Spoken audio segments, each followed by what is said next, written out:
Start streaming. So we are hopefully live here in a second. And there we go. So YouTube is up, and I'm going to hit the go live on Amazon. And we're going to get moving here. I got a system to build. Hopefully I'm going to be quicker now than I used to be. I am still not a skilled system builder, but I'm getting there.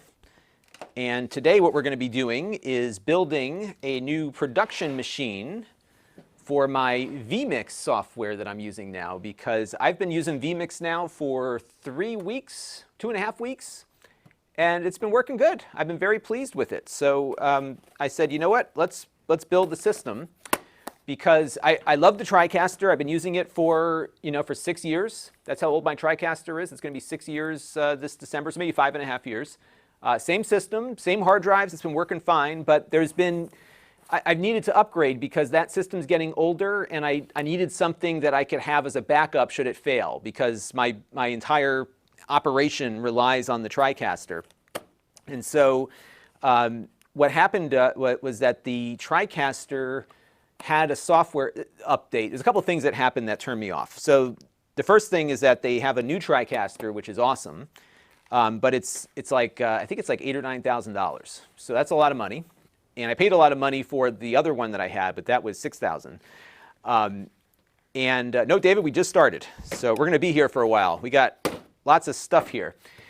So what happened was I was looking at upgrading the TriCaster, and the cost was very high. And the other thing that happened was that a system update that came down for the TriCaster broke my workflow significantly, because they changed the recording codec to something that wasn't compatible with Final Cut Pro, which is what we use to edit. And I said, oh, that's too bad, but maybe I can just export the video. And I can't export the video because there's some kind of bug in their system that chops off the end of the audio on each video that it exports, and it was making it impossible to get any work done. So I had to revert back to an older version of the TriCaster's firmware, and I don't know if the new TriCaster has the same bug as this current one does.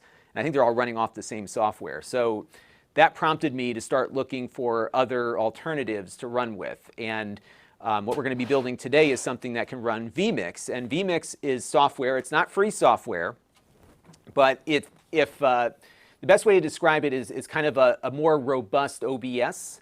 It's designed as a production system, and what I challenged myself over the last 2 weeks to run the entire channel off of Vmix to see if I could do everything I was doing with the TriCaster with Vmix. And sure enough, it's been fine. In fact, there's a couple of areas where it has sped up the workflow, and I've been really impressed with that. I've been running Vmix, though, off of a laptop, and this has been really kind of, the best way to describe it is kind of jury-rigged together, and I can actually show you. Yeah, everyone's looking for the Flowbee live stream. That's coming next. Not today, but it's coming soon. I've got to work up the nerve to do it, and then it will happen. So don't worry, it's going to happen. I spent a lot of money on that Flowbee. What I've been trying to do, here's part of my reluctance, or not necessarily reluctance. Part of my delay is that I'm trying to get in touch with somebody at the company, because I would love to get the guy who invented it on to guide me through it. I thought that would be really cool to have that. All right, so let me show you what I'm running Vmix. Oh, sorry, hang on. Let me fix that audio problem real quick here, folks. Every time you bring in a camera on this thing, it defaults to, let's see, where did it go? NDI phone, here we go. So we're gonna turn that off and that off. Okay, so first of all, this is the control panel for Vmix. And so I've got all these different things running through here. And I got a pretty simple setup right now. I've got 3 cameras. So we have the main camera, which is on me. I've got a crotch shot here. We have the secondary camera, which is going through a NewTek NDI Sparkbox. And then I've got another NDI coming in overhead for the overhead camera. So the first thing you'll see when we start going through the components is that we're going to plug everything in directly via HDMI to cut down on CPU load. Because with right now we've got 2 cameras coming in over NDI, and we're using about 15% of the CPU to process all of that. The stream right now is going out to 2 sources. That's going through the NVIDIA encoder. So you can see the GPU here isn't too stressed. Now I'm running all of this right now on a laptop, and I've got one camera going in via one of those, whatchamacallits, the Camlink USB dongle from, Camlink from Elgato. So that's my main camera, and audio is going into that. The other 2 are coming in over NDI. But a laptop is, no way to run a production. So we're going to be building a beefier system here inside of this case. And let me start recording here because I'm just going to record the whole session. So that's kind of the gist of what we're doing here. And let me just cut over here. What we're going to be building here is a system that will allow me to plug in directly via HDMI 4 sources. One of the requirements was that I had to be able to do 4K, which we'll be able to do with this. And I don't know if I'm going to switch to 4K right away just because I don't have the bandwidth to upload those videos. Maybe I'll try a few and see if it can handle it. There's a few other components or one other component that I bought that will make this really work quite well. So let me step through the components here first, and then we'll put it together. Okay, so if you're on Amazon, you can follow all the different parts that I've got in a little carousel that's running there. And I'm going to explain some things as to why I chose certain components as we work our way through this. So if you're going to be on the stream for the long haul, I expect this to take at least 2.5 hours. If you're going to be on the stream for the long haul, maybe you could remind people or tell people as they come in when they ask why is he using this or that to let them know, because I'm going to be kind of focused on the system build component here. We've got some folks here. Elaine from Phoenix is here. Kevin from the UK. David Yablonsky is not too late. Kevin Crawford is here. I need a haircut. Yes, that is why we're going to do the Flowbee soon. Slinky is here, and he's eager to see the thing get built here, as am I. Monty Q is here. Monty's Cadis is here. I always get your name wrong. I'm just going to call you Monty, as I usually do. Keck is here. Big Vmix fan, so it's going to be fun to see all of us together. The Tam Man was hoping for the Flowbee. John Simon says it can do so much more than OBS. Yeah, this is for me. Now look, not for everybody, but for me, this is doing pretty much everything the TriCaster has been doing for me. And like I said, there's a few areas of the workflow that I felt were a little faster on Vmix. But you have to be, it's interesting, the difference between Vmix and a TriCaster is that you're on your own on the hardware side. So a TriCaster, you buy it, they're tuned for the hardware that they're selling you, so it's not going to, you won't be able to put more into it than it can do. Vmix is not forgiving, so if you run Vmix too hard, you're going to start getting frame drops and production issues and all that kind of stuff. And so, that's the kind of stuff you got to keep in mind and check. The big thing on Vmix is to just keep an eye on your total usage. So right now, I've got 3 cameras, 2 NDI, 1 going in over USB. We're running 30 frames per second. I am recording and I am streaming. 2 different encodings going on with the NVIDIA GPU. And I'm using about 20% of the laptop right now. So you have to really keep an eye on your resources. I guess you would do the same with OBS too. So that's part of it. Lord Bacon is here. He's going to be in short supply very soon here as the bacon is starting to run low. Andres is here. David Leblonsky, we mentioned him. David says he's got my back on the frequently asked questions. Perfect. All right. Okay. Tutorials on that says, yeah. So, oh, by the way, the laptop it's running on is a pretty powerful laptop. So we've got a GTX 1080 Max-Q in there and a i7 9750H in the laptop. So you got a 6-core Intel chip in there too. So that's been working pretty good. John Simon says he followed my workflow as an impetus for them to switch from OBS to Vmix. Yeah, I think if you are doing this for money, like for clients, it's a much more stable platform, partly because you're paying for it and you're going to have, I'm just going to get this camera adjusted a little bit. You're paying for it, and so there's more of there's more stability in the code base. And the NDI stuff is built in, which on OBS requires a plugin. All right, so let me briefly step through some of the hardware choices here. And I'm going to start with the processor because this is going to be the most controversial thing because everybody wonders why don't you you're the guy that finds bargains. Why do you do Intel? Well, the reason we're doing Intel, and please take notes because I'm going to be asked about this as we work our way through the installation here. I went with Intel, and I'll pull it up on the carousel here on Amazon. I went with Intel because this is what Vmix recommends. So they have a part of their website that is dedicated to kind of like spec'd out systems, like here's components that we recommend, and all of them are Intel, and that's what Vmix recommends is Intel. Does it work with AMD? It does, but Vmix says we like Intel, therefore I'm going with Intel because this build is all about stability. We're not going to push the overclocking too much here. We're not going to do any crazy tweaking. This thing's got to be stable because it needs to be able to run my channel, record video, stream video without any frame drops, and it needs to work as good as my TriCaster does. So that is why we are going to be focused on the recommendations. So we went with the Core i9. This is the 9900KF. This is the unlocked chip, which means you could overclock it. What was odd was that at the time I bought this, it was less expensive than the regular i9 9900K. So that's why we went with this one.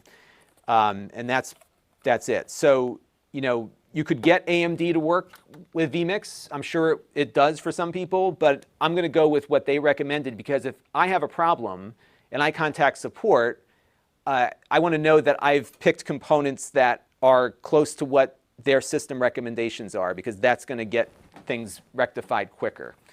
And I don't have the full scoop on all of this, but they told me that, or they had said in videos that the number of cores is helpful. So this is an 8-core chip. Having cores is helpful, but what matters also is the computational performance of those individual cores. And I might be speaking sacrilege here because I think it's changing, but up until recently, on a core-by-core basis, the Intel chips have performed better. It may not be the case with some of the newer AMD chips, but again, that's why we went here. This is not a fanboy thing. This is just because we wanted something that could be functional.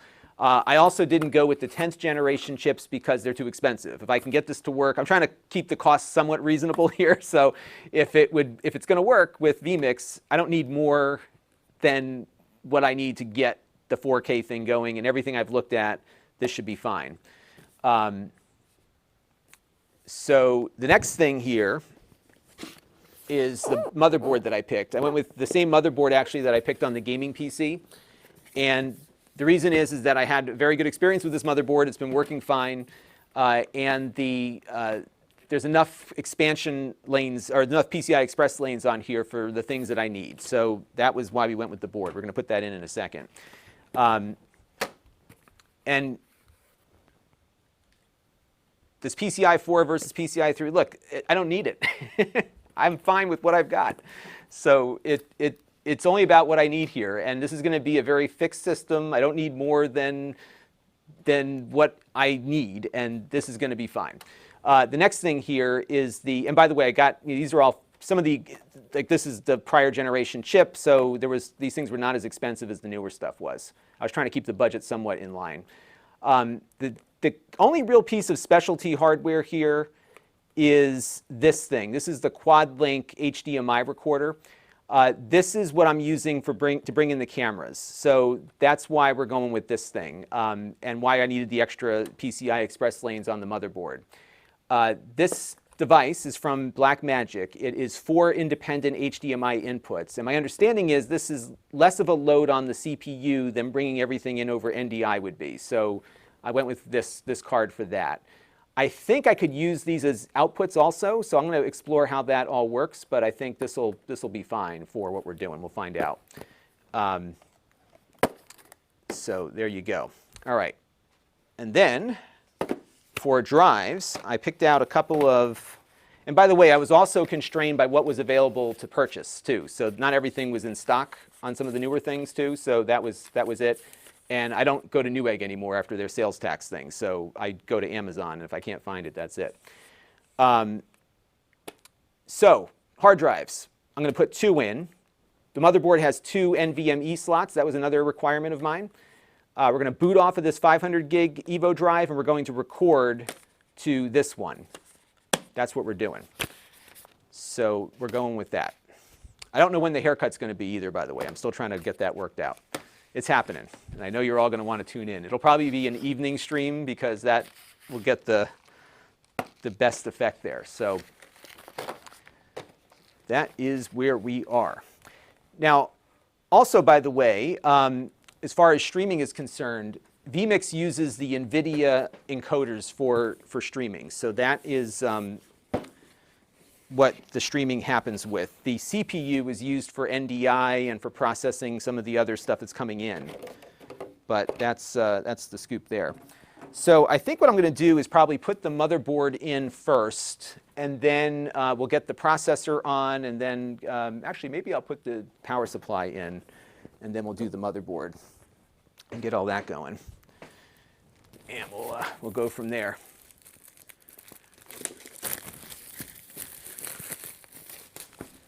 So we'll see where it goes. And yes, Brian Peppers, everybody's a critic, but look, I need to go with what's in stock. I know what works.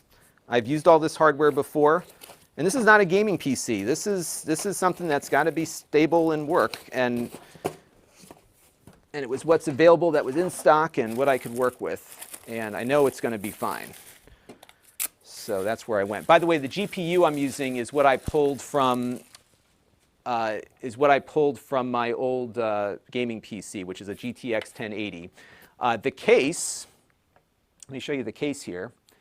This is a Cooler Master, and again, this is what was in stock, right? So it's got these big fans on it, and fan noise is going to be an important part of this too, because it's going to be near where I'm shooting, so I don't want a very loud, buzzy fan going. So these will move a lot of air, hopefully without a lot of noise. So we'll see where that goes. And then the other thing I'm using here is the cooler here is this is one of the Corsair ones. I have this in my other PC. I've gotten 6 years out of it, so that's been working pretty good too. Al Gardner says the Decklink 8K Pro. Let me see what that one looks like. I think I didn't go with that one because it might all be, yeah. So I didn't do the Decklink 8K. Because it wasn't HDMI, and my cameras are all HDMI. So that was why I went with the one I went with. All right. So let's get this thing put together here. And remember, everybody, stability is what we're after on this system. That is the primary objective. So we need to make sure that this thing is going to be stable and rock solid, because it's going to be under some loads for a while. I've actually been really, I'm actually really been pleased with how well Vmix has been working on the laptop. It's actually been super quiet, and for the most part, and super stable. So that's been really good. All right. So it's going to just screw in this power supply real quick. I'll show you the overhead view.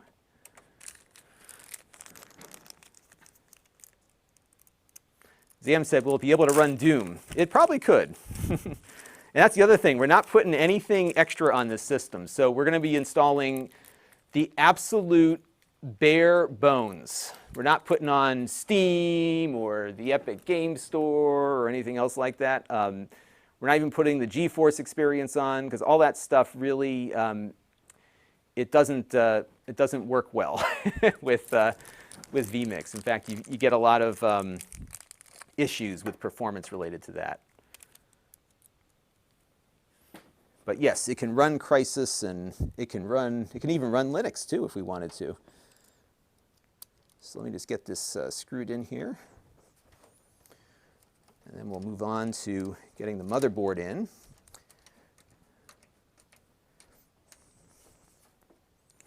So yeah, so a lot of the components I picked out, were things that were available. And someone was wondering, what is the most reasonable graphics card to get? So I think the 1660 Ti is probably a good one to look at. you don't need, you don't really need like a super fast RTX card for this, because it really is a matter of what you're doing with the system. I believe if you're going to like the fancier 4K stuff, that's where you might need a little bit more. Kobe wants to know, am I ditching the TriCaster? So I am likely moving away from the TriCaster, and not out of spite, but it's mostly out of cost. At the time that I bought the TriCaster, it was the best. It was the best that was available for what I wanted to do, and actually pretty much the only thing that was available for what I wanted to do. And now I'm looking at Vmix, because I've been running it successfully for the last 2 weeks, and it's been rock solid, and I'm able to upgrade to a 4K workflow if I decide to go in that direction. We'll probably stick to 1080p initially. And I went with that option for Vmix because it seems like it's going to save me a lot of money, like about $4,000 or $5,000 is what I'm estimating in cost savings. So that was a big push there. So by the way, this case has, let me show you what it's got. It's got this thing that we're going to put on in a little bit that kind of keeps the airflow focused and gives you some cable management. And I am not the best at cable management, so don't judge me. What I want to do is get this thing built and booted. And then I'll clean up the cables after the fact. So we'll put the board in now, and I'll show you some of the components of the board that I like about this particular board. So this is the motherboard. This is, again, the Asus board that I used on my gaming build. Same board. Supports the processor, first of all. It was available. The price was right when I got it. Has 2 NVMe slots on it, which is good because we're going to run in a dual drive configuration. One boot drive, the other NVMe is going to record. I went with the big case, by the way, just because I wanted some room in case I did want to put more hard drives in down the road. We're actually not going to use any SATA drives on this one initially. PCI Express, of course, for the graphics card, but the second slot we're going to use for the capture board. And then at some point in the future, I'll probably start doing some 4K or 10 gigabit Ethernet also, because the NDI standard that we're using for some of the video transport can use a lot of bandwidth, especially when you're going with 4K video. So I think it's doing, even at 1080p, it's pushing about 100 megabits per stream. So with gigabit, I should be fine, but we'll want to look at that in the future.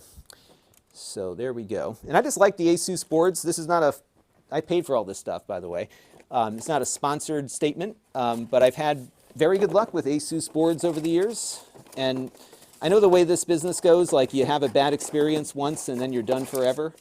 But I've either chosen Intel components or Asus components over the years, and that's kind of where I've gone. All right, so I'm going to find some of these motherboard screws here. We'll start putting the motherboard together. Yeah, there's no 55-gallon drum of thermal compound because my cooler that I picked has thermal compound on it already, and there's no need to go nuts with different thermal compounds here. Again, we're not going to be doing a lot of crazy tweaking here. This is all about stability. So we're going to just be really careful about not pushing things too far on the system here. And we'll just start screwing this board down. And the goal will be if I can do this quicker than I've done before, because I think I've done now a couple of PC builds. And I got everything out of line there. And I'm not the best builder, which you'll all see as we're working our way through this. So you can feel free to criticize me.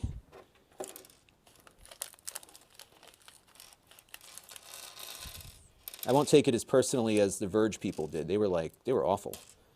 They were like taking people's videos down and stuff. It was just not nice. All right, there we go. All right, one screw is in. I think. Yeah, that one's in. And we're going to get the other one in here. And I'll try to keep an eye on the chats here as we're going. And I may have a couple of phone calls coming in as we're doing this because my split system air conditioner down here is broken for some reason. So I'm waiting for the heating and air conditioning guy to call me. And then the other thing that's happened is I am waiting on another antibody test. So I put the wrong screw in here. So those of you who may have been following me, oh, thank you for the super chat, Slinky. If I screw up this this build here, I'm going to probably need that to buy some replacement parts. I will say that PC building has gotten a lot more. There's less risk now of the magic smoke coming out than there used to be. But if it's going to happen, I will certainly be the one to do it for you all. And I think to some degree, PC build streams are kind of like car races, where you look for somebody to completely screw up and break their components. So there's always risk.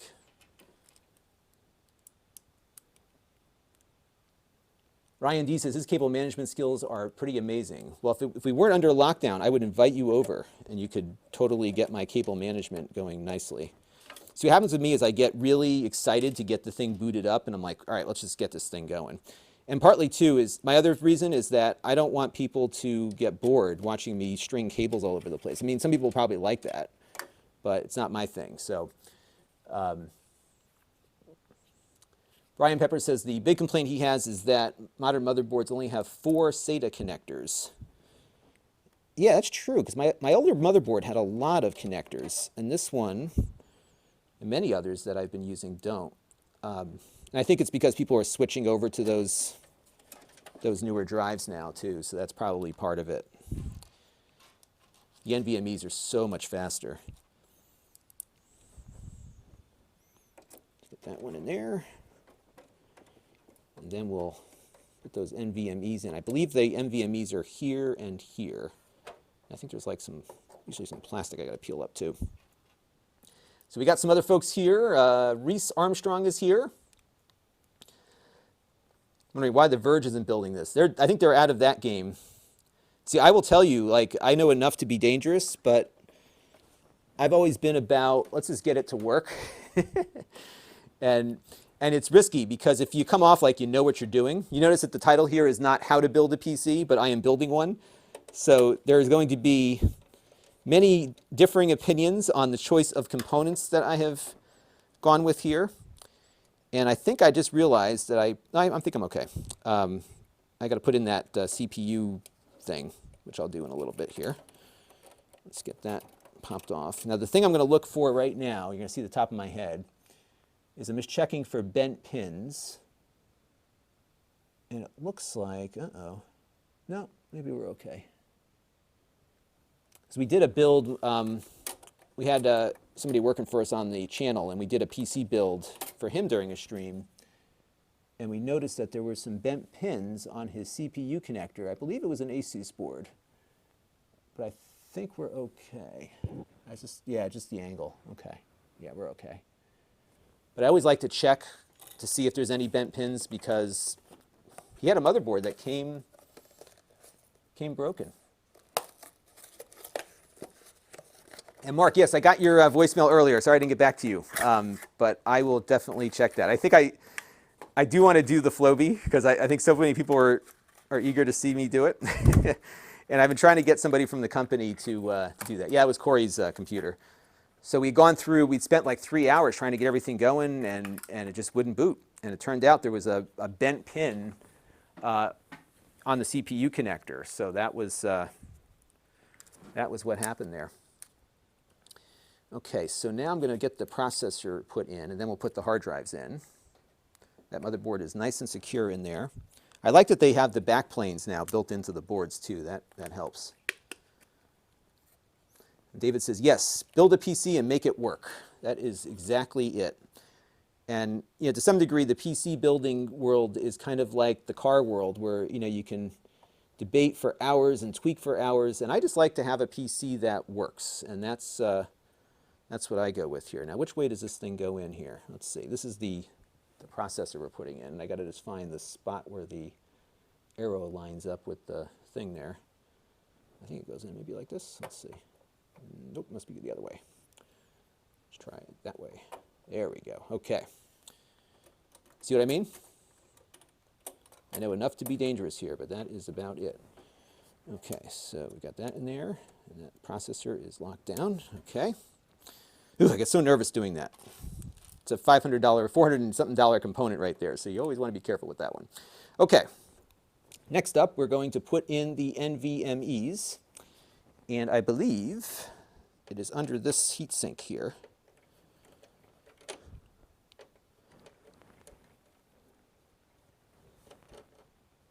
I'm going to change my screwdriver head here, something a little bit smaller. People love these builds, though. I get more people watching me build things. Again, I think it's because people want to see a disaster, and I don't blame you for that. I mean, I would do that too. Anti-static wristband. Yeah, I am grounded. I did ground myself, but I don't know where I put it, and I should have one. I know.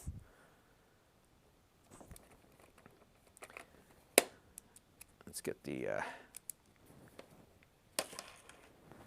Yeah, the SSDs are coming down significantly in price. Actually, these two were a lot less expensive than I thought they would be, especially for the Samsung drives.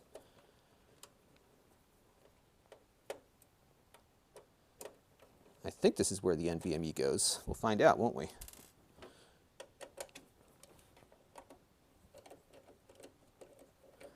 All right, so we'll do that there. Yeah, I have a static bracelet. I don't know where I put it, and I think I'm too far down the road here. Hopefully nothing happens here. The good news is my heater is broken down here, so it's not too dry. So hopefully that's the case. Now the question is, which one is slot 1? So that's PCI Express. Let's see. M2 1 socket. I'll put the 500 gig in there. It really doesn't matter. Actually, no, I'm going to put the 1 terabyte in there, and this one is, that's probably the first drive, so we're going to put it in. Yeah, so we're going to do the 500 gig there. So we're going to take the 500 gig Samsung out of the box and get that installed. Woo. It's amazing how fast these things are. So we'll get that in there. And I got to find the little screw. Like I say, the screw goes down on the. Okay, so when we put the metal thing back on, that will get our screw back in place. And the question is that how it was, or was it the other way? That's kind of weird. You're going to have to kind of like rest it on there. I think it went the other way. Yeah. Okay. Yep, it goes that way. They have a little guide in there so you don't get it in the wrong spot. So closest M2 to CPU is the boot drive. Okay, so that's what we want. So perfect, thank you. So we'll get that in there. There's plastic on the heat pad. Oh, there is. Thank you for that. See, this is why I have you all watching me here, because I would just be like going to town on this, and we wouldn't be in a good position here. So let's peel this off. So this is to get the heat transferred off the drive, because these drives run hot, especially when you're running them under load. It's got like a nice little sticky thing there. All right. So I'll put that in there. Oops, oh boy, it is sticky. Oh boy. It's like super sticky. Okay.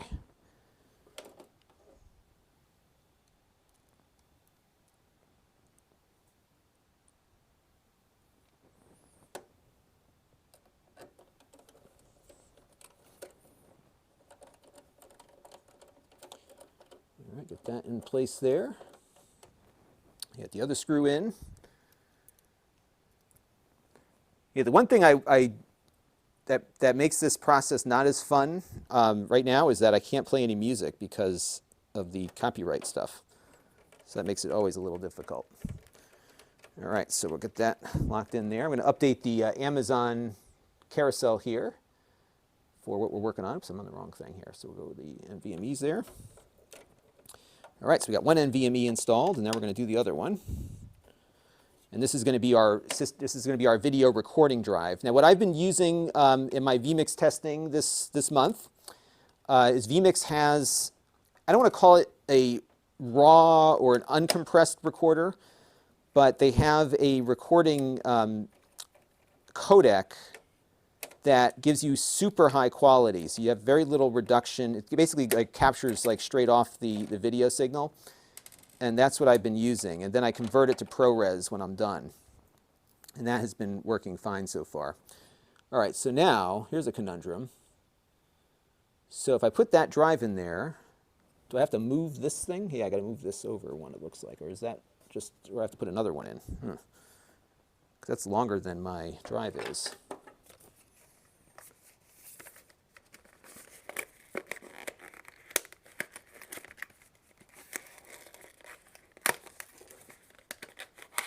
All right, so we're going to take out the other NVMe. This is a terabyte.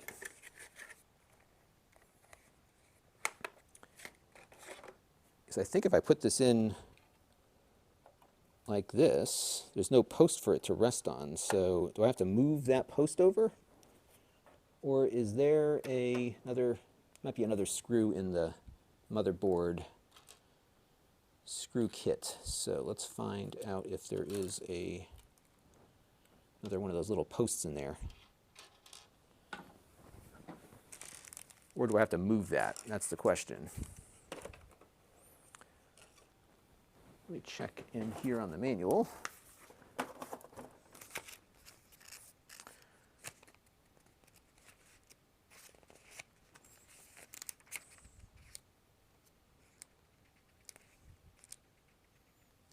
Give me 1 second, folks. I'm just trying to see what's going on with that.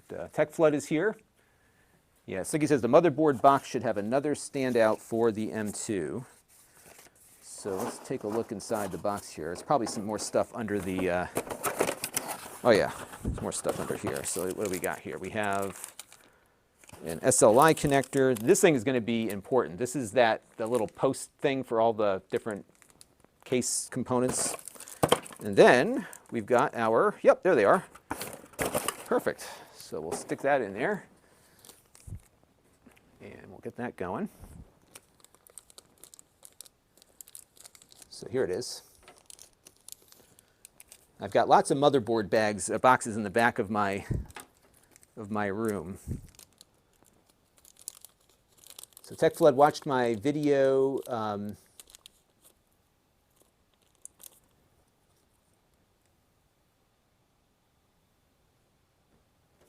Yeah, the reason why I put the motherboard in first before the cooler is that the cooler is going to take up too much room. I couldn't get the motherboard in underneath. So we're going to lift the case up, and the back here is open, so I can get the processor cooler thing locked down there. So that's the plan on the cooler. And let's grab the NVMe, and we're going to go like that. So I think it goes into this one here.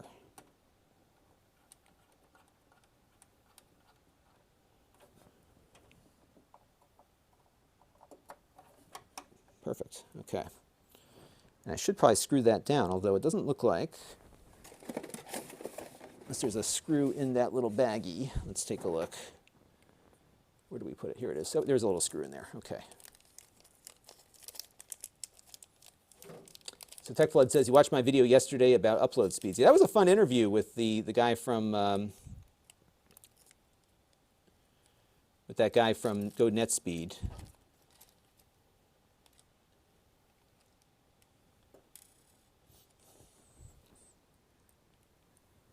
All right, so we'll get this in here.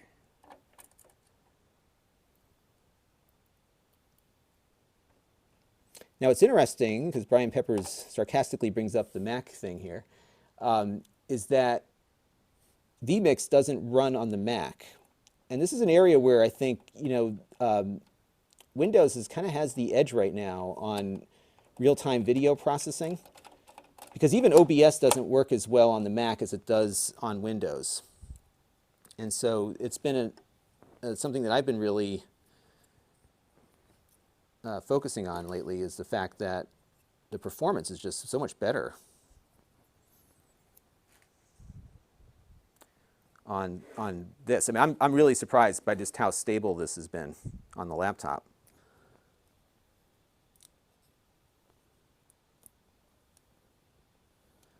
Okay.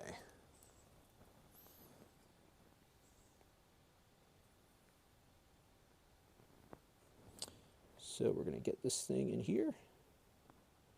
I think it goes the same way the other one does. Let's take a look. That goes this way.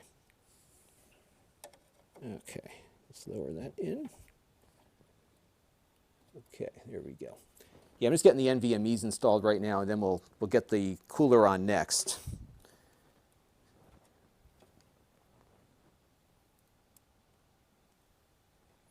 Yeah, the side plate is off. That was part of the plan, because the cooler wouldn't, so the cooler needs to go over here, and it's big, so I couldn't get the motherboard in if the cooler was installed first.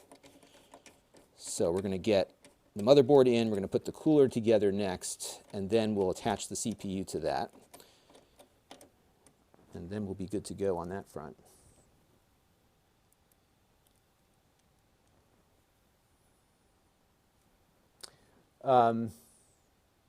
So Brian Peppers says, while researching whether I see many have Wi-Fi 6 installed. So I don't actually work for a school. I work for myself here on the channel. So I have not used, my other Asus board upstairs has Wi-Fi, but I didn't need it for this because we're going to be fully Ethernet on this project. So that is what we went with there. Okay, so now we're going to get the cooler attached. And I think what I'm going to do is just put the PC up this way. And by the way, we have full access to the CPU component here, so we're good on that front. And it's kind of neat. You can't see it right now, but the side of the case on this side is all glass, which is pretty neat. All right, so now, and I'm not doing one of these crazy push-pull things. We're going to be going completely intake out on this. And so this is going to go in there. That's how we're going to do that. So let me put it back into place here. And we'll get that going.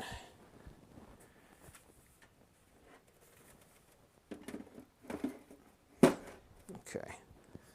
I need to get one of the screws out so we can get it somewhat secured. And Jay Carroll says, yeah, Wi-Fi 6 will exceed my bandwidth. It's sad but true. We don't have much in the way of good upstream bandwidth here just yet. However, Comcast is definitely doing it. They told me they're bringing it to me, so I'm excited. You know, I still have some reservations because, you know, who knows, right? But so far, it looks like it's happening. So we'll see. You know, it might be about a month or two before we really get cooking on it. But they said they're going to do it. So we're going to get that 2 gig symmetrical service brought in here, which I'm super excited about if it actually happens. So we'll see how it comes together here. And I just got to figure out the right path to line this thing up, because they have a couple of different sizes. Yeah, this is what I'm looking for. Okay. So we'll stick the screw in here. I'm just going to get it started, and then that way I can tighten it up. And I went with a Corsair radiator, partly because I have one in my other system, and it's worked great for a number of years. This is a Corsair, let's see, what is this one? This is the Corsair H100i. And I got to get my other bit in here. Let me go swap out my screwdriver bit. What did I do with that other bit? Did I put it back in the case? Of course not. There it is. And this was what was available. I would have probably gone with a less expensive one, but this was the only one that was in stock at the time I was putting all these pieces together. And I got all this stuff on Amazon.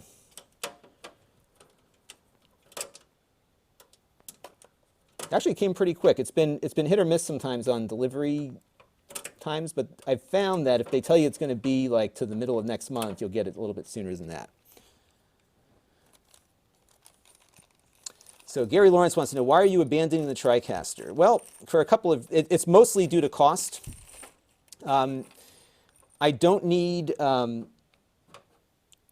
I don't need, super precise video frame rates. I'm not doing broadcast. And what happened is that, and I explained this a little bit earlier, there's been so my TriCaster is getting old. The new TriCaster costs a lot more than the old one I was using cost. So we're looking at, I think it was like $9,000 for the new Mini. And it's just a lot of money right now. And I would certainly make good use of it. And I can tell you, I definitely got my money's worth out of the Mini that I'm replacing. But the Mini's been acting up because it's old. So we've had some issues with live streaming in particular, where the stream is out of sync when it starts, and I've got to start and stop stuff. Little glitches here and there. The big thing, though, is that they changed the recording codec, the native recording codec. And that was kind of the last straw for me, because I did an update, and suddenly none of the video was able to go into Final Cut. And what I was doing was I was just grabbing the video directly out of the TriCaster and just dropping it into Final Cut Pro, because I had the codec installed on the Mac, and they never updated the Mac codecs to support the new codec that they decided to use. So that was a problem. And then I said, okay, well, I'll just do an export. The problem, though, is that when I did the export, there's a bug that's been in there since the AE3 update that was cutting off the end of the audio. And I had written to tech support a number of times, and it just never got escalated. It finally got escalated now, but it's like, I think I'm a month or two since my second report of it, and it's still not fixed. So I'm like, well, I need to upgrade, but am I going to spend $9,000 on something that's not going to, it's going to slow me down, slow the workflow down? So I was talking to some friends of mine, and they're like, who do this for a living. We're like professionals that do this. I'm just kind of a hack here, right? There's some professionals that are like, you got to use and they've been telling me for years, you got to check out Vmix. You got to check out Vmix. So I said, you know what? They have a 90-day trial right now. So I said, I'm going to try it on this laptop for a month, and if it works, then maybe I'll look at switching. And I'll tell you what, I can definitely see, there's areas where I can see why you buy a TriCaster, especially if you're in broadcast. But I'm not in broadcast. And this has been, I've been able to do everything that I normally do, and a few things that I don't usually do. And it's been really stable. I was totally blown away by how stable it is, especially given that it's running on off-the-shelf hardware. I did have a few glitches here and there. I've been learning, some of the limitations of it. But for me, it works. And I'm not like abandoning new tech altogether. But so I'm still using all the NDI stuff. I'm probably going to buy more NDI boxes from them. But I just can't justify. I'm saving about $5,000 by doing this. That's how much money I'm saving, which is crazy. So that is kind of the track I'm taking. Slinky, thank you once again for the super chat. I just want to make sure I didn't miss anybody else's super chats here. I have not yet. Good. Okay, great. Well, thank you very much, Slinky. I appreciate it. Now with Comcast, by the way, with my Gigabit Pro that they're offering me, they're going to be giving me no caps. And actually, what's interesting, as bad as they are, here in New England, there are no data caps, at least in Connecticut. So they haven't put any caps on people here. Even with the current situation, they haven't been capping us to begin with. Okay, next step. We are going to attach the plate that goes on the bottom for the processor. So this piece here goes underneath the motherboard on the other side. And we'll go from there. And yeah, that's everyone's. Jay Carroll says that they're the only game in town, and that is definitely the unfortunate truth, is that you don't have any other choice but them, because they are it. So let me pull up a different angle here so you can see what I'm doing. So we need to get this plate here. I got to pull the little sticky thing off. I got to make sure I get it on the right way.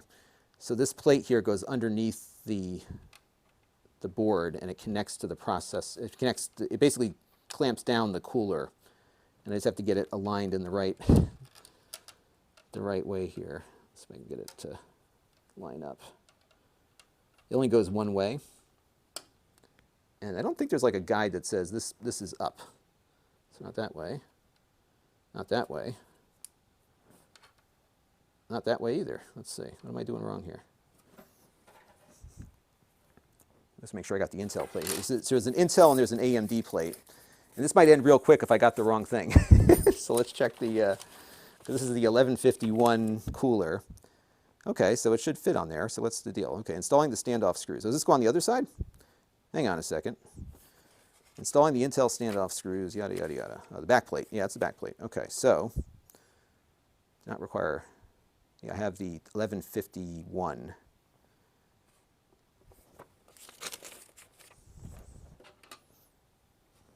See, it doesn't fit like that.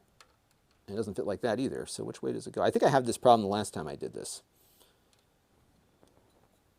I want to be careful not to scratch anything underneath there either.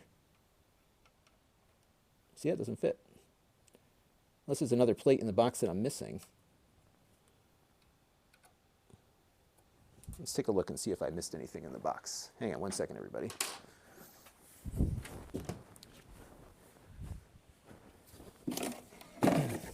No, that's it.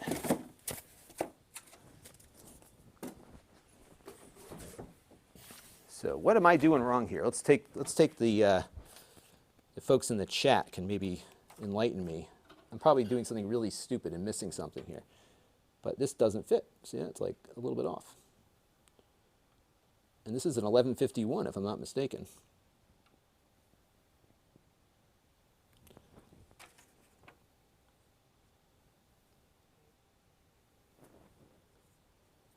Yeah, let me get into the in this a little bit better here.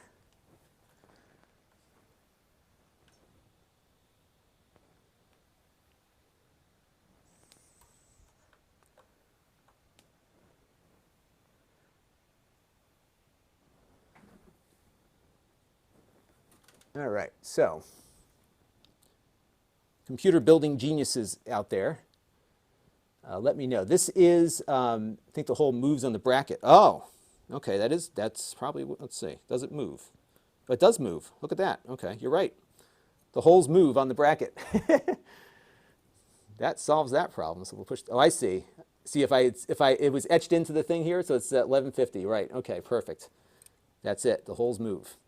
Thank you, Big Yams, for your super chat contribution.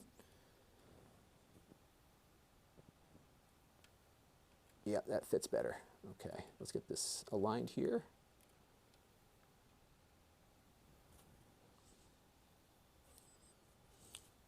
And then we'll get this sucker put together here. We're getting there. And this hole's got to get moved up a little bit. Okay. You know what's funny? The instructions for these coolers are very poor. Like, they don't give you a lot of guidance on things. Now it's fitting.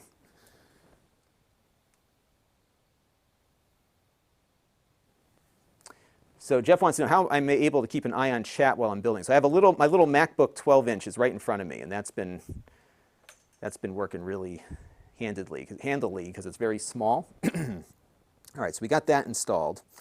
So now I'm consulting the instructions because I don't want to embarrass myself.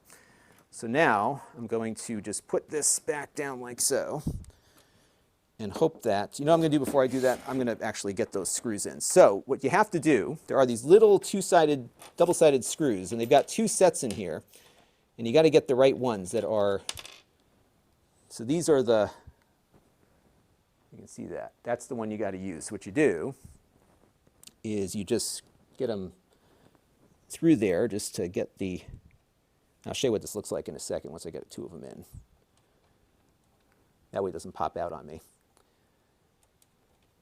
The chat really does help everybody because I would have been stuck on that thing because I didn't know that the little things moved. I would have been stuck for an hour on that. So thank you all for that. And yeah, I build PCs every once in a while, but not often. I'm not like, who do I like that builds PCs? I love Linus. Like, he builds PCs all the time. He knows what he's doing, right? His people know what they're doing. But I know enough, just enough, Did I put these in the right way?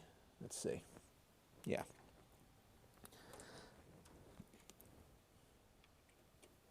Oops.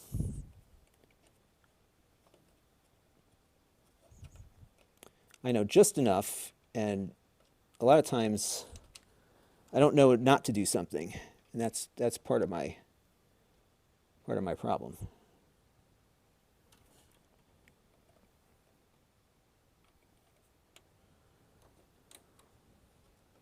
All right.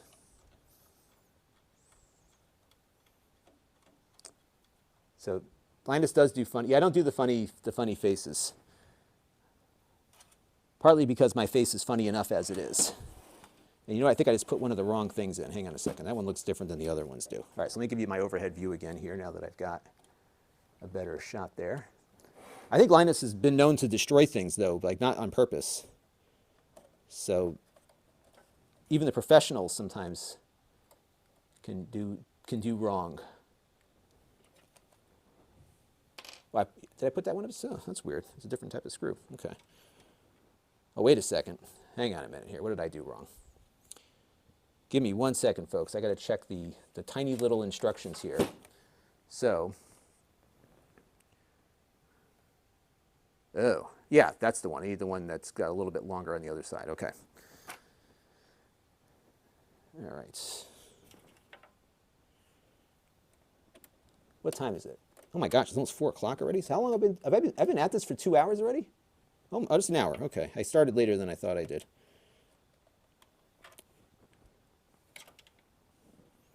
So I've been waiting, by the way, for a test result. So as you know, I was beginning to tell you about this. So when I went to CES this year, I came back with a pretty bad fever. Like I was sick for about a week and a half. I had the fever, I had coughing, I had all sorts of symptoms that you've been reading about. And so I'm not breaking anything, at least not yet.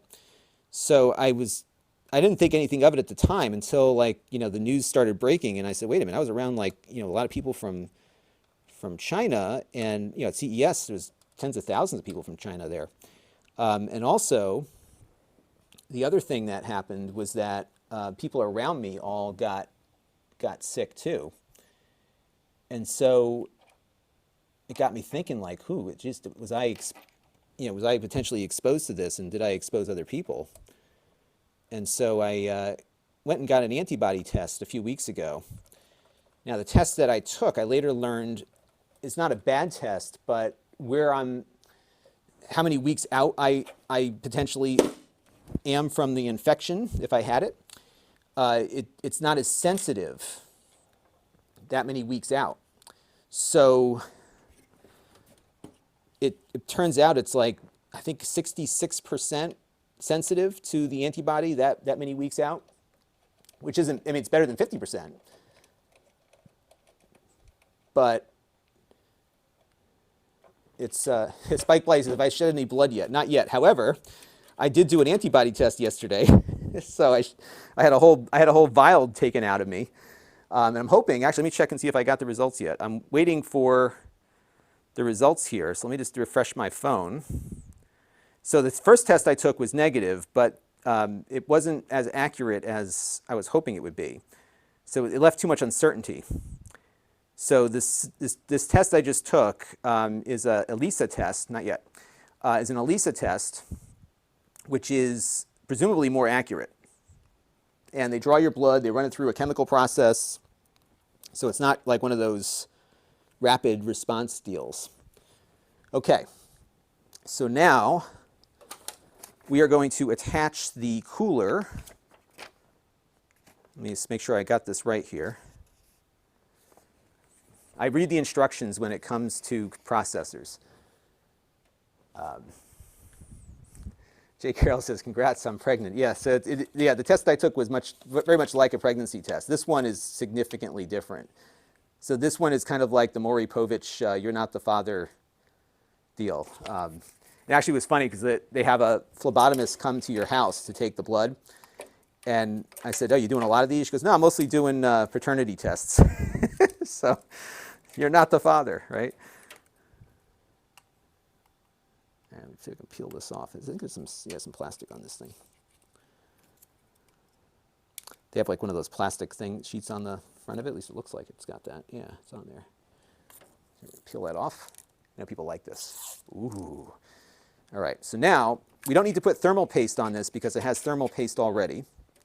And yes, if I was a super overclocker, I would put my super duper paste on there and do my own thing, but that is not necessary because we are going to be aiming for stability, as I've been saying.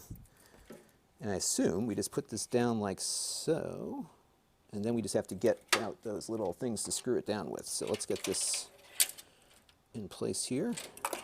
All right. Okay. And then we'll just screw these things down, and we'll go from there. Yeah, so no thermal paste required on this one.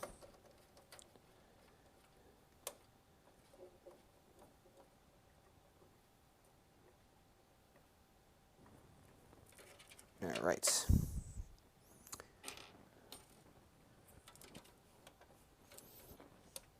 Yeah, I don't think The Verge has done any PC builds since that one. See, here's the thing, when you do a PC build, especially on YouTube in public like this, if you shouldn't pretend like you know what you're doing unless you really know what you're doing, because there are people that are going to be a lot better at this than you. So my approach to this is I don't know what I'm doing, and the reason why I do this is so that when I get stuck, like I have already 3 times, I can go to the chat room, and those who do know what you're doing can tell me, and then we don't waste anyone's time. It's been very helpful like that. So that's what I rely on. And you're all going to hate my cable management. I can't wait till we get to that part. You're going to hate that. All right, so now we've got the radiator installed. Yeah, The Verge is, you know, it's interesting. They're a Vox publication. And I think they do a good job of covering consumer tech. But really, and I respected the publication up until that incident. And it wasn't because of the kid with the motherboard.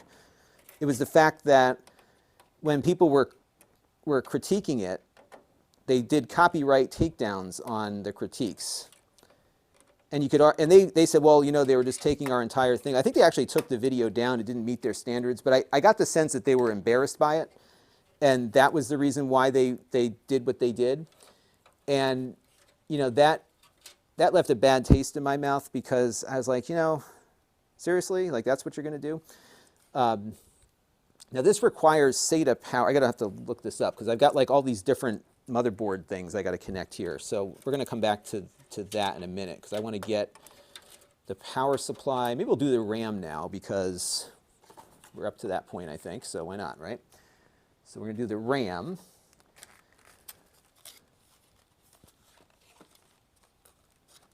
Jake is on. Hey, Jake. Playing taps for the TriCaster. Yeah, I got to figure out what I'm going to do with the TriCaster. I think I'm going to...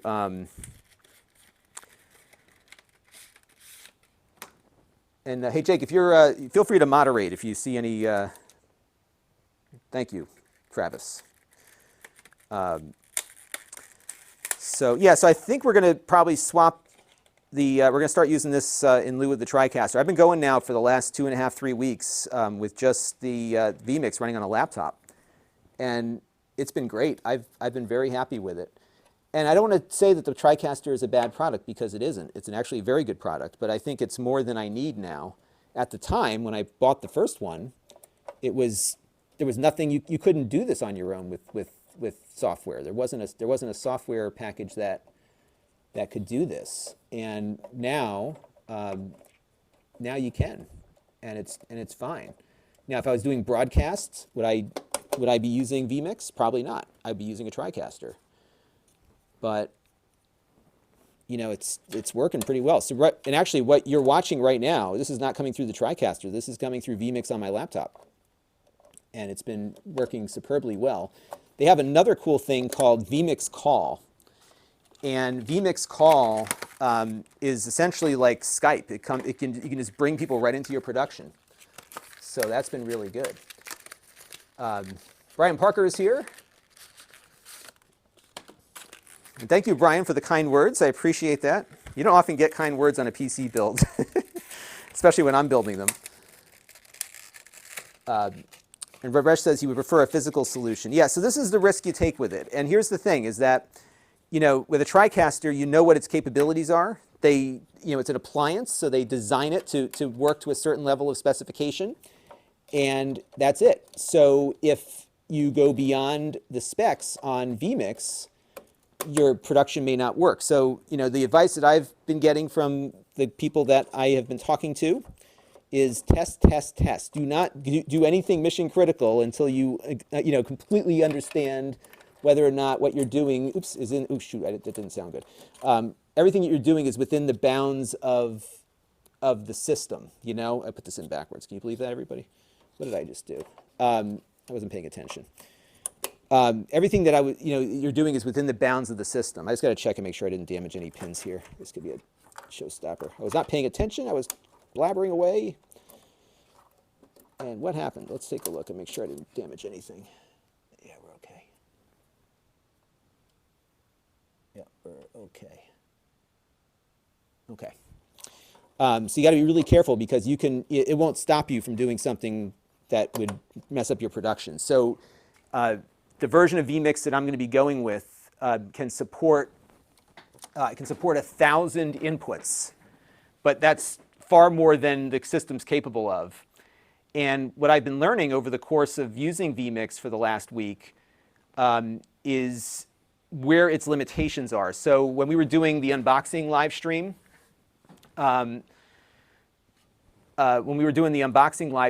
we did, you know, I was setting up the telescope thing over. You may have missed it, but I was bringing in 3 NDI sources simultaneously, and these were the compressed NDI HX sources, and then my main camera was running through a 4th NDI box, and I found on the laptop I had hit the limits of the CPU, so we had a couple of little audio drop-offs, not many, but there was a little bit of an audio drop-off there. I discovered that recording to the laptop's internal SATA hard drive was not a good idea, because I had frame drops there. So there's things you learn the hard way with Vmix, because there's no specification. It's software. Where on the TriCaster, you know, they build it to a specification, and you get, you know, you can do everything that it allows you to do, and there's overhead to support that. And that's not the case on Vmix. But what I do is very basic.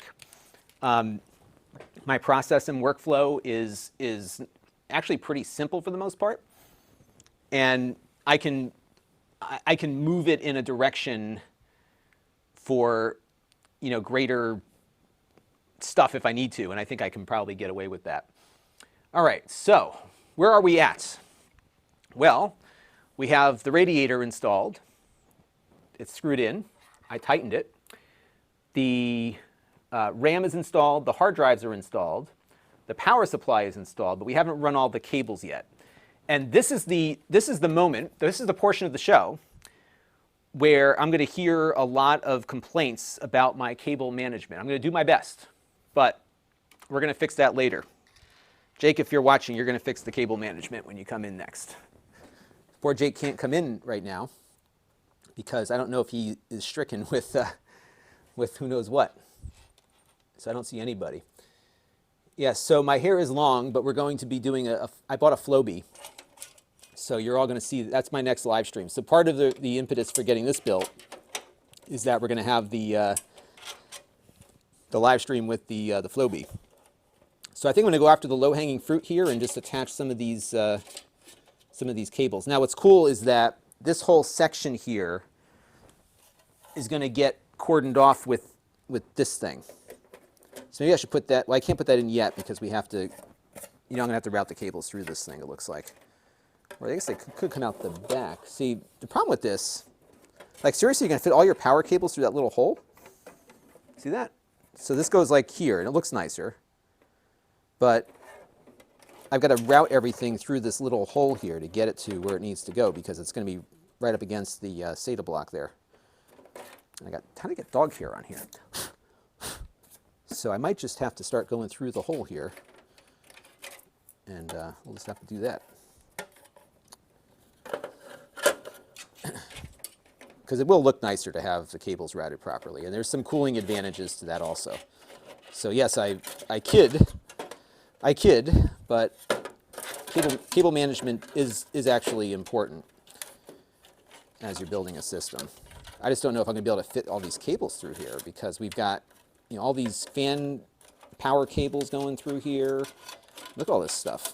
We've got those big fans in the front, and then we've got to run the power. So we have to at least 2 power cables. We're going to have the main power cable for the motherboard. And the power supply, I like the modular power supplies, which is what this one is, because you only need the cables that you need. So you don't have to go nuts with a lot of extraneous cabling. So we'll get that put aside there for now. And I was going to start attaching the motherboard cables, but I think we'll wait on that until we get the rest of the other things put in there. All right, so now, yeah, let's ban that guy if you are able to.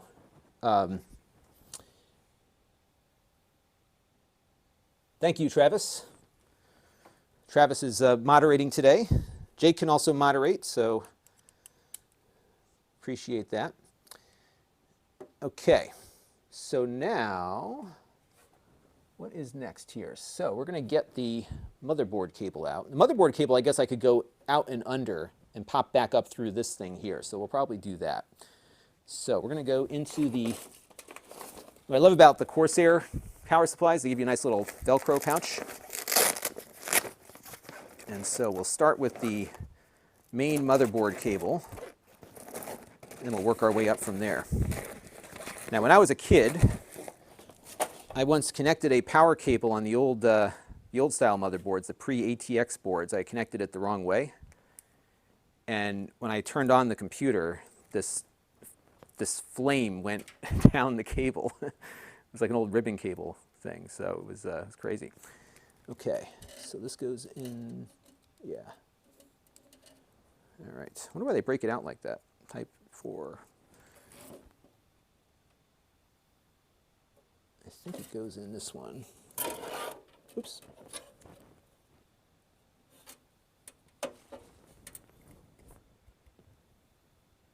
Bear with me, folks. I'm just figuring out where everything's supposed to go here. Okay, it goes in like that. Okay, so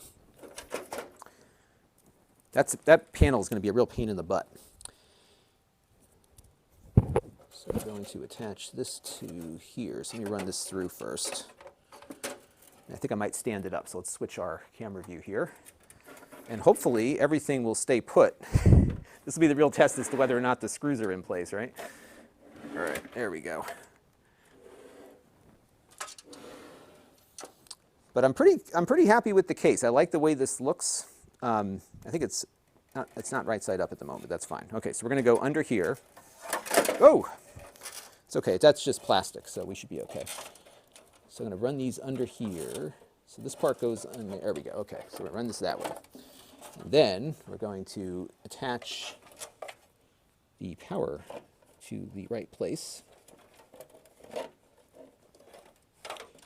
Yeah, I really don't like cable management.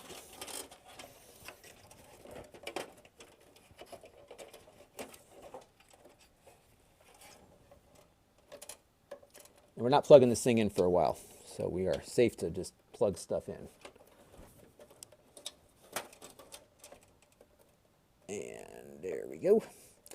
So what we're going to do is we're going to install Windows 10 on here. We're going to install the NVIDIA drivers. We're going to install the motherboard drivers for all the onboard peripherals, and that is it. And then we're going to install Vmix, and that is all that's going to run on this computer, is that. Okay, so now we're going to go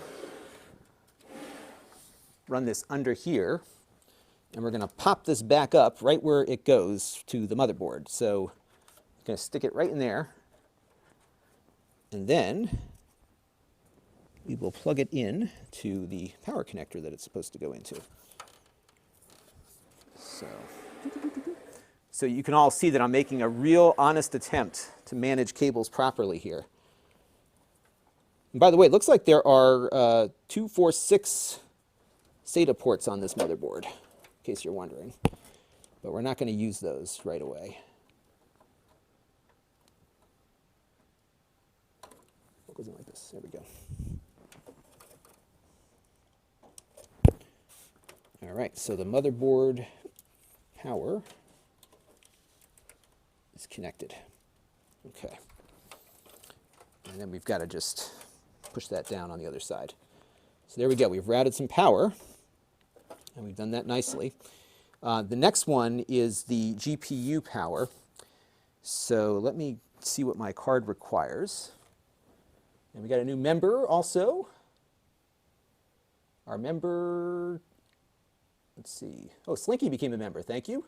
John Simon, thank you. Big Yams, thank you. I think I missed a bunch of super chats, so I apologize for that. So Big Yams and John and Slinky. And Slinky did a couple super chats and then became a member. So far, so good here. I want you all to pledge that if this thing blows up, that you all give me super chats, because I'll be the laughing stock of YouTube afterward. And it's not out of the realm of possibility that that might occur. GPU, this is the GPU. Now this is an older one, this is a 1080, but again, we're not building a gaming system here. This is a video processing system, and Vmix uses the GPU quite heavily. So that is going to go in very shortly. Move some things out of the way here. And the card requires its own power from the power supply.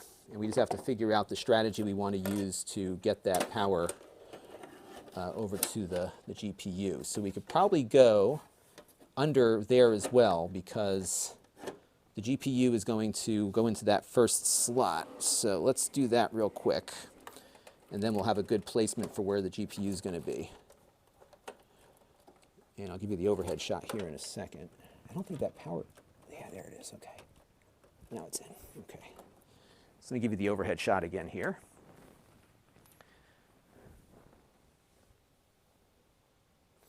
So Jake, it's actually interesting. It is both GPU and CPU, and it depends on what it is you're doing. So I think a lot of the basic video processing that it's doing related to maybe scaling and that kind of stuff is going through the Intel SSE 3 instructions. Yeah, this thing is really unwieldy. That's where it goes. Then it like screws in. But yeah, it was kind of like loose when I got it going. And we're going to have to pull it back out again in a second. Now the GPU is going to take up those two slots there. So we're going to take that out real quick here. Let's take both of these things out. And we'll go from there.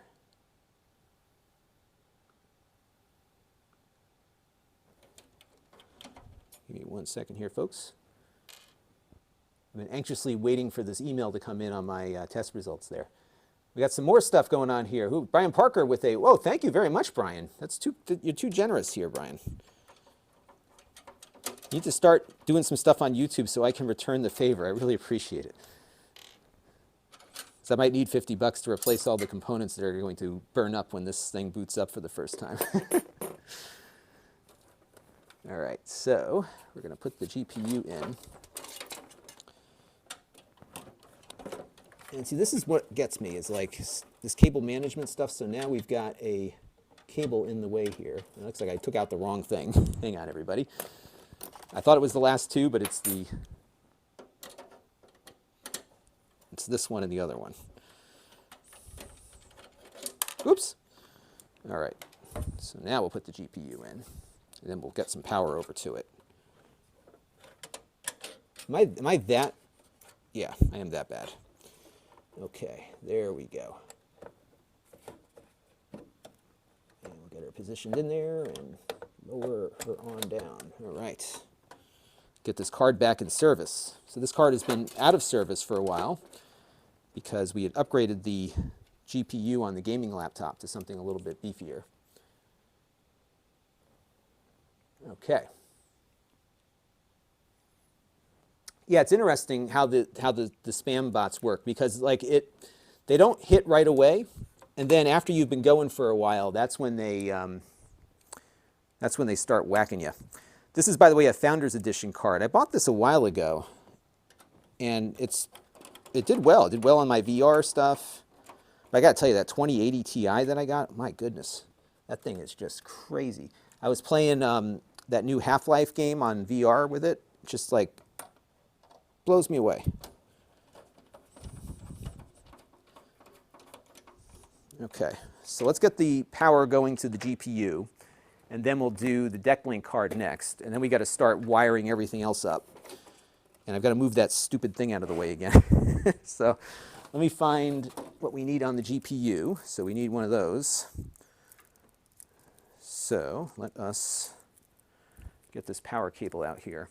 But what's nice about these modular power supplies, oh, you know what? I wonder if we need another motherboard power connector for that CPU. I don't think we do. Oh, maybe we do. Yeah, ATX 12 volt. Ugh, so I got to run another one around the other side, I think. 6 plus 2, not 4 plus 4. Yeah, so if whoever, I think there's a few of you guys in there and gals moderating. I think Jeff Jones can do it. I know Travis can do it. If you can just keep plugging away those people, that would be really helpful, because it helps me to see what's going on in the chat, because before I do something that breaks something, it's good to know. So maybe some of you can make sure I'm on the right track with this or not. There is a, do I need to connect another power connector for this chip, the CPU? Because there's a power connector on the far side of the motherboard here. If I can zoom in real quick. And it's like, it's shadowed out, but it's right in here. It says ATX 12 volt. Do I need that with my i9 processor? I can't remember if that's required or not. So let me know. Yes. Okay. So we will do that. Okay, so we will do that.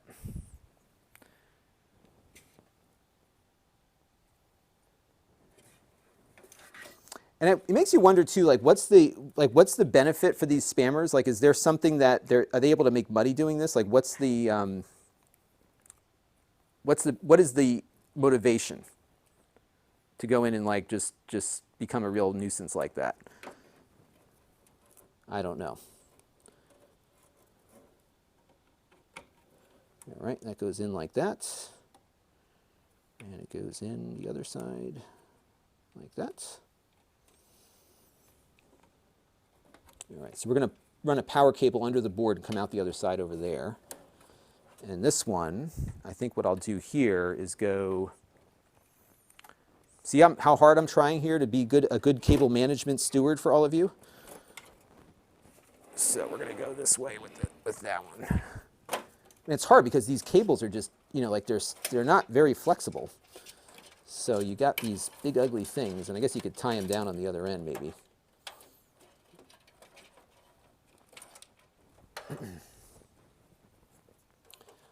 I'll stick it in over here. I got to move that plate out again. And then we got to find the right cable for that EATX thing as well.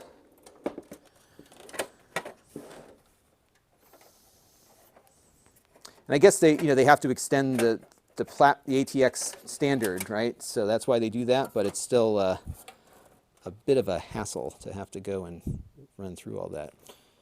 All right, so we're going to run this into the 6 plus 2, like that. Okay. So now we got to find the EATX connector on the other end there. Let's see if there's one that's labeled for that. I might just be one of these.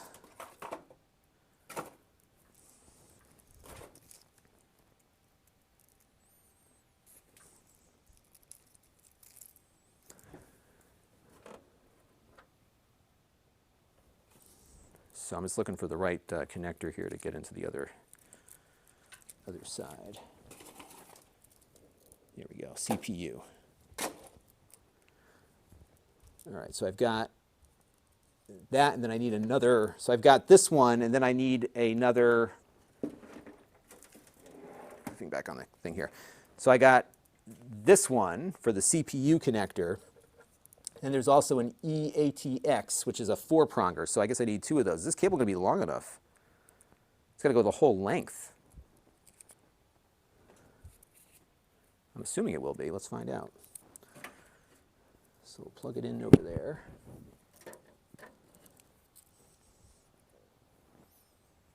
This isn't long enough. I'm going to have to get a longer one. It's kind of crazy they put it all the way over on the other side of the board like that. All right, so let's get it up on its side again, because we're going to have to go in. Okay, so, all right, yeah. So the JFC says the 8 one is enough, which is what I have. The extra 4 are for overclocking with liquid nitrogen. Who the heck does that? I guess somebody does. I should start watching more of these PC guys. Who do you all watch? Do you watch Jay's 2 Cents? I watch him a little bit. He's pretty good. How am I going to get that over there? I guess it does reach. I just run it along the bottom here. Okay.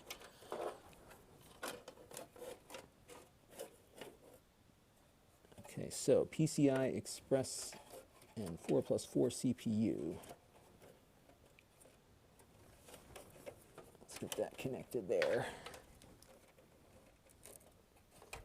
Yeah, this is why, and people wonder, like, why do you use Maxline? Well, you know, like, do you think an average consumer is going to do this? This is fun. I enjoy building systems. You all like watching me build systems. I think you all like watching because, like, I'm going to screw it up. That's probably why it's entertaining to watch me build a system. But what's interesting is that this system, once built, will likely be running everything on the channel for the next 4 years, perhaps, because we got that much time out of the TriCaster. And so it's not unreasonable to expect that this system will probably run a very long time as well. And I'm very pleased so far with my cable management here. This is a tough spot. Oh my goodness. This is why maybe I should have not put the cooler in right away. So let me flip this around here. New reality show called Lon Can Build. How about Lon can't build, but will try his best? That's what I tell my daughters, is that you always need to try your best. I wonder if I put this in backwards, because this part is less flexible than the other side. All right, let's get this. So it got disconnected. It got pulled apart here too. Okay.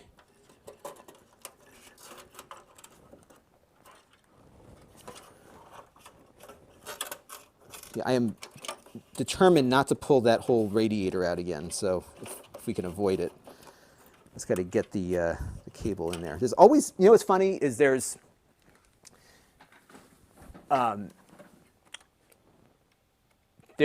always one thing, like one mechanical thing that gets me screwed up. This is it. I was going so well, like we were making progress, but that was it.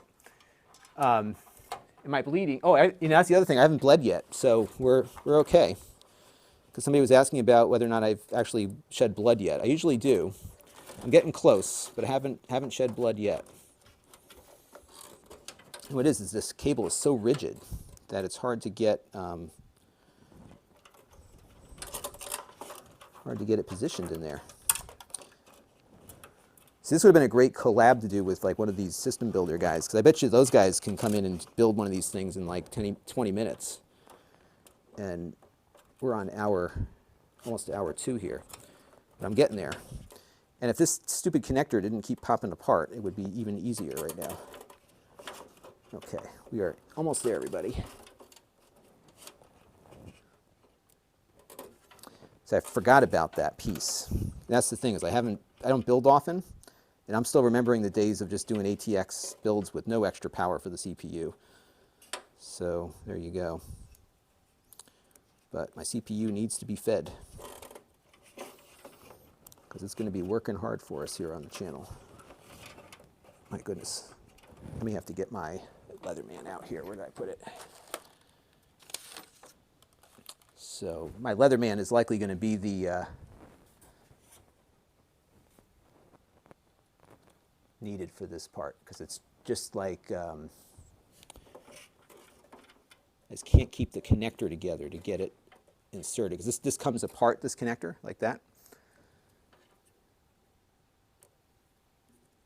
Connect the top and put the PS wire in the holes after. Yeah, see, the problem is that it's...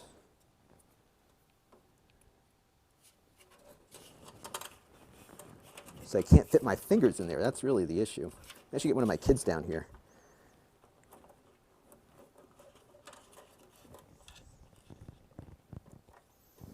Or I could maybe, see the other side of this cable is, yeah, they're both the same. I was going to say, like, the other side of the cable might be a little bit easier to work with, but probably not. Okay, almost there. Oh, so the question was also what version of Vmix I'm going with. Yeah, so I've been toying with which one to get. So there's a, and the one I would recommend everyone do, well, first thing what I would recommend doing is going and downloading the demo, because the demo is free right now for like 90 days. So you could get the full-fledged, like, super expensive version that you can play with for 90 days. The version that I am likely going to go with is the 4K one. It's going to cost me $700 when my trial ends. But again, I'm still saving money over the TriCaster upgrade. And hopefully it'll work. That's the, it's been working fine on the laptop, so that's been good. But I haven't done any 4K recording on the laptop because I didn't think it was going to be up to that level of performance. So we'll see how it fares. This connector, I'm like ravaging it before it goes in. Let me grab I had my Leatherman out here before because I could at least position it with the Leatherman. Because they put that connector in like the far corner, and the cable is fine. I got plenty of cable length, but I can't get my fingers in there. And I'm trying desperately. It may just be quicker to just take the radiator out and then go from there, because I've got to get that power connector into this top corner up here, and what's in the way is the radiator. And this thing keeps, this is like one of these detachable components, so it keeps like breaking apart as I'm trying to force it in there, so that's not helping either. I'm not trying to force it, by the way, I'm just trying to get it to fit, because the cable is very stiff to begin with, so you've got that as an issue. So I've got to get it like aligned up here. I got to keep it close together. Actually, this might work. Hang on, folks, we're almost in. Look at it from above here.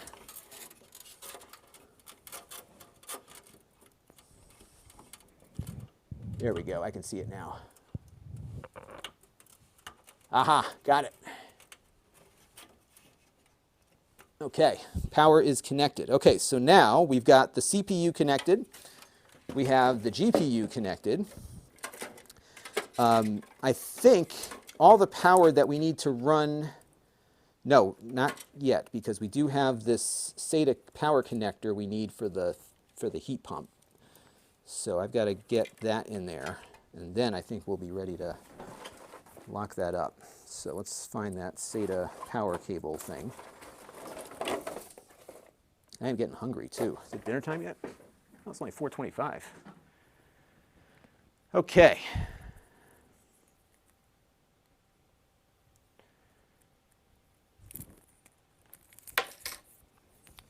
So this is our SATA power connector, and we need this for the heat radiator pump thing. So we're going to attach that now and get that going. Bear with me for 1 second here, folks. Just checking to see if my test results came back yet. It's a long shot that I was positive, but it's possible. So what happened was, I think I keep trying to tell you the story and then I get sidetracked. When I was at CES, I came back really sick, and I didn't think anything of it. I was sick for about a week. There's some record of this, because when I was doing live streams like this one when I got back, and this one live stream I started, which was like right when I was starting to feel a little better, I'm coughing like with that dry cough, and I thought it was like a tickle in my throat, but it was actually it was the kind of cough that you read about with this thing. I had a little bit of shortness of breath, and I didn't really notice it until I was again starting to feel better. And I took my dog out for a walk, and I was surprised I couldn't get up the hill that I walk up every day. Like I was out of breath, and I said, "Oh, maybe I'm not feeling better yet." And of course, I wasn't. All right, we're going to deal with all those cables in a minute. And so I was just like, wow, you know, and again, I didn't think anything of it. And then I started hearing stories about people who were coming in contact with me. See, this stuff is hard. You can't really avoid this. I guess I could push this underneath and then go back up again. But it still has to get draped over something. So this is the kind of stuff that is hard to avoid on the cable management side. I'll fix all that later. I want to get this thing rolling here. So, you know, some people that came in contact with me were getting sick. Not like super sick, but, you know, like worse than I was. But they were getting, you know, like some upper respiratory things. And then the news was breaking and yada, yada. So I got an antibody test a couple of weeks ago, but it turns out it was not one of the more accurate ones. It's more accurate when you're in the early stages of recovery, and I was already months past it. So as it turns out, somebody at CES, who was mentioned in a recent story on American Public Radio, he was there. He got a test which was more accurate than mine, and he was positive. So that got me to thinking, well, geez, wonder if I should get a test that he got. So I did some more research, and the more accurate test is the ELISA tests, and those are more expensive. If you're in the U.S., I think Quest Diagnostics is doing them now, because what those are is, you know, they actually run chemistry on these tests, and I'm going to deal with these cables later, everybody, because I want to get this thing booted up, because I'm on a short stick here, because my wife is going to start looking for me in an hour, and I got to start feeding the family, so I got to get moving.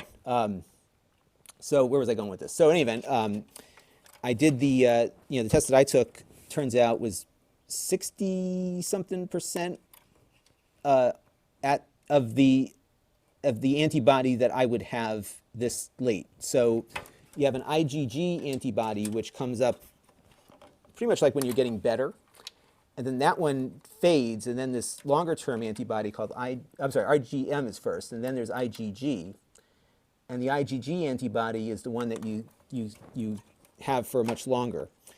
And the test that I took, if you took it, you know, about 2 weeks after infection, you were in good shape because it had an 80-something% chance of detecting one or the other or both. But the one that I took, so I'm just connecting all the fans here, by the way, based on the antibody that I would have at that stage, it was only going to, it wouldn't detect everything accurately, to a level that you'd want. So, sorry, I'm just trying to figure out where all these things go. So, there was a better than 45% chance that I was a false negative. So the test that I took is much more accurate, or so they say. And we will find out for sure when that test is ready. So now, I don't know what to do. I've got to read the book. There are these two connectors here coming out of that heat pump. So I connected the fan one. But it looks like I think this might be for data, so we'll come back to those in a minute. All right. Now, I don't care about any of the RGB lighting. We're not going to do that because that requires software to be running, and I don't want to have anything running on the system that is not necessary. All right, so this is the front panel USB. That's going to go in right here. Connect that. HD audio.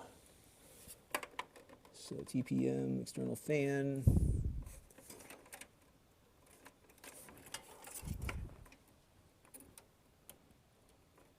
T-sensor. Oh, yeah, that pin here. Must have grabbed that one. These are fan pins here. Flow. Where is the HD audio? Front panel.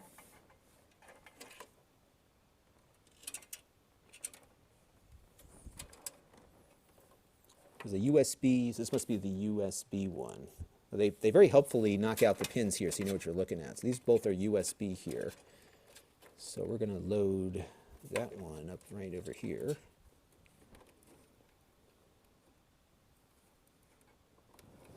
That's a USB connector. And then this one is the audio. So where does that one go? Oh, there it is. Okay, audio. The other thing is I can talk to myself while we do this, so I don't feel like I'm actually talking to you, which is fun. Okay. So we are making progress here. Okay, so now, and by the way, you know what's funny? When I took that test and I let my friends know that I was negative on the first test, they were like, "What do we say to you? Do we say sorry or congratulations or?" So it's a tough thing. All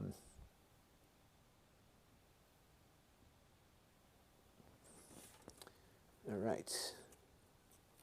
The STA powered the pump, and the connector with the one wire is the sensor one. Okay, so there's a sensor.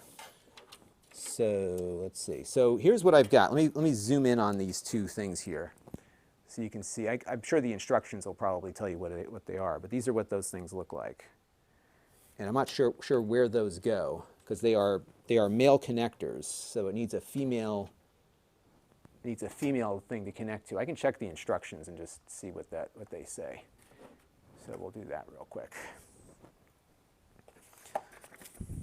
So let's go and look at the instructions. So, oh, sorry, there's a USB thing also. So connect power to fans and pump. So let's see. So I got the SATA connector. That's in some other. Saw the pump units. Connect power to the fans and pump. Okay, so we did that. Right, because we have, yep, I got that. And I've got the SATA connector. So that's really all I need for that, right? And then connect the pump to the USB 2 header. These might be USB 2 using the included Corsair iQ USB cable. Oh, there's another cable. That's what I'm missing here. Okay. So where did I put that other cable?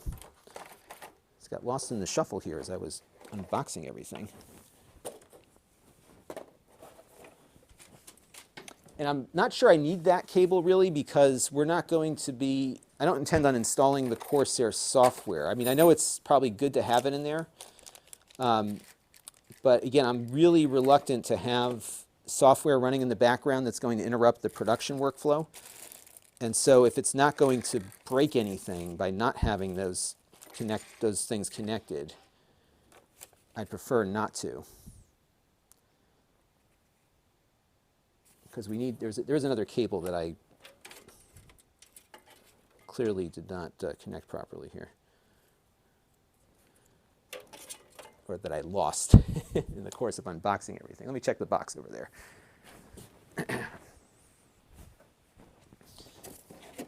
Yeah, it's up there.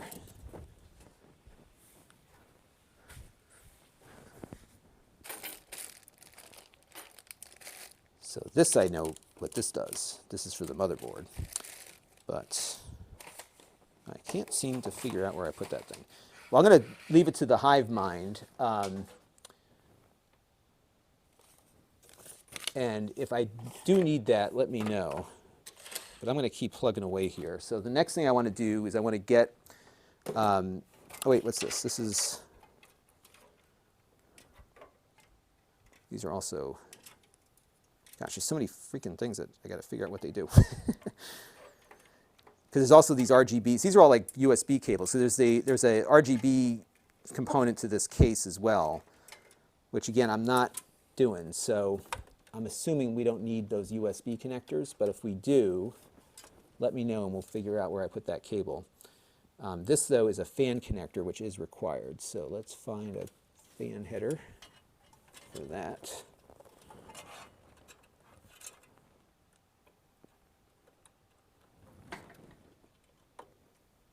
Okay, and I do need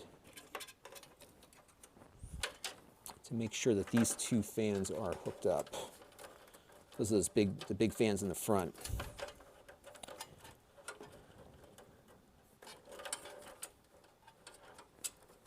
And I think, I'm not sure where those are. Let's see. I got to trace those cables and figure out where they're going.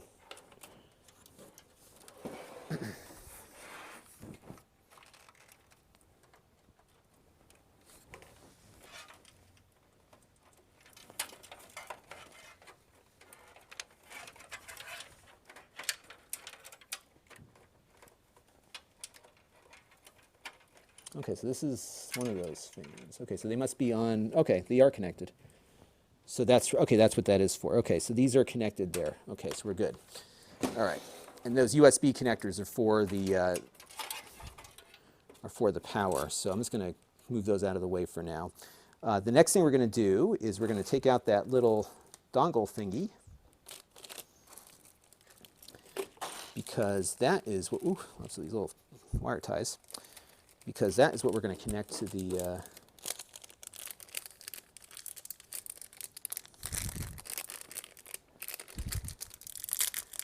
yeah, everybody's like all about the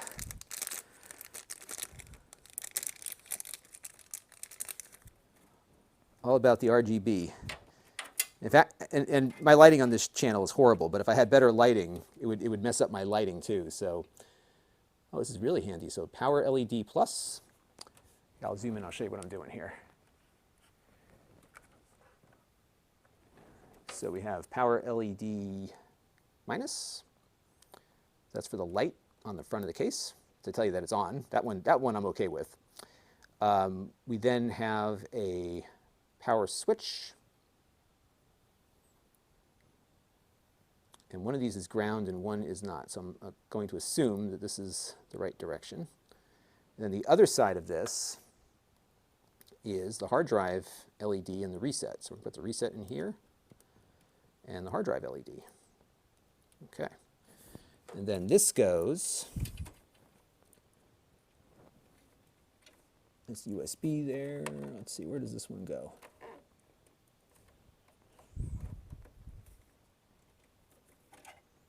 Temperature sensor, front panel, here we go.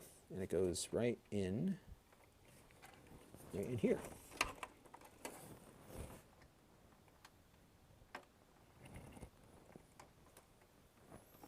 I will say, when you're working on a system like this, when you're worried about things, like, it's nice to have a project to work on.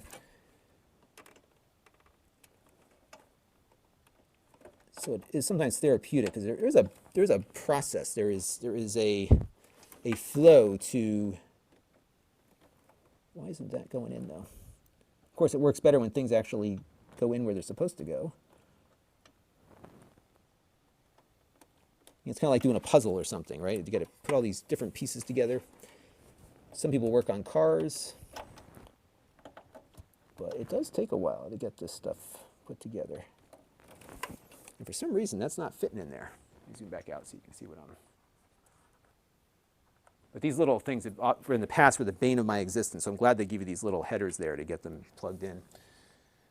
Slinky wants to know, what version of Windows 10 am I going to use? My plan is to use Windows 10 Professional, and my thinking behind that is if I ever wanted to do a stream in a different part of the house, that I could RDP into the system to run things. And what's been really neat, I've been following some threads. Oh, you know why that pin got a little bent there. I've been following some threads on a Facebook group that I'm a member of that covers a lot of Vmix. And there's a guy who was doing some super high-end work with some esports people.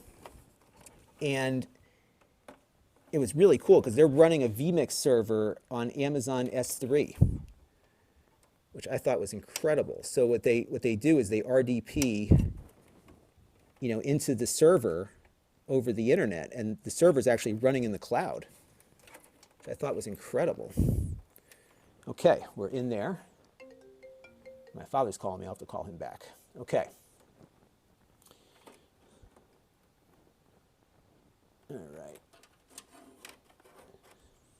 Yeah, and you also get some additional network tools with Windows 10 Pro. There are some things that Windows 10 Pro brings to the mix that are really helpful. See, my concern with these things that I've got, like these USB headers that are just sticking up everywhere, and there's no place for them to go, really. And And I'm worried about like something getting shorted out. Let me like stick these in here or something just to get rid of them. What's this? This is, you know what, I'm going to stick this one in here. This isn't going anywhere, so if I can get some of these USB connectors out of the way, it will be helpful. All right, so now let's open up the, we're going to get the Blackmagic card in here now. Yeah, these are all RGB headers, I think. That's my guess, and we'll find out if the processor melts down. But we're not going to do any RGB on this, again, because I just don't want to have unnecessary software running in the background. And if I recall correctly, we had an issue when we installed my system, my gaming system. There was some network thing, there was some weird thing that was going on, and it turns out it was the RGB hardware that was screwing up everything. So I'm just not a big fan of RGB if it's not necessary. We're going to stick that card right in that slot right there. I was going to just make sure I get the right panel off. Okay, so that's that one right there. Okay, one that's right in front of the slot. And then eventually I probably will put in a 10 gigabit Ethernet on this one too. So I've got, you know, basically another 16 PCIe 16 slot available, so that is good. This card's going to use some bandwidth, especially when we start doing the 4K stuff. All right. It's funny, I haven't really, you know, like beyond the GPUs, I really haven't put cards in in a long time. My old PCs, it was like everything was a card. If you want, you know, your hard drive controller, the sound card, you know, everything was a card. And you had all this management of IRQs and all this other crazy stuff. Okay, so that's in there. So let's get these USB headers out of the way here. And I will do a cleanup of the cables at some point in the future. All right, so now I think it's built, right? What do we got left to do? We got the, is this card seated well? Let's see. Yeah. So what's left? We have the CPU is done, the RAM's installed, the GPU's connected, we've got power connected to everything. I don't think I'm forgetting anything here, are we? I think we're ready to fire this sucker up. I'm just trying to think, what did we forget? All the components are in. So the next step here is, let me clean up some of the, just want to put these screws away so we don't have like screws flying all over the place. Yep, boot drive's installed. We got both NVMe drives in there. So I think we're ready to fire this sucker up. And the first thing, of course, is to install Windows. And I didn't get a key yet, so the key will come later. And what I think I'm going to do here is just put this to the side.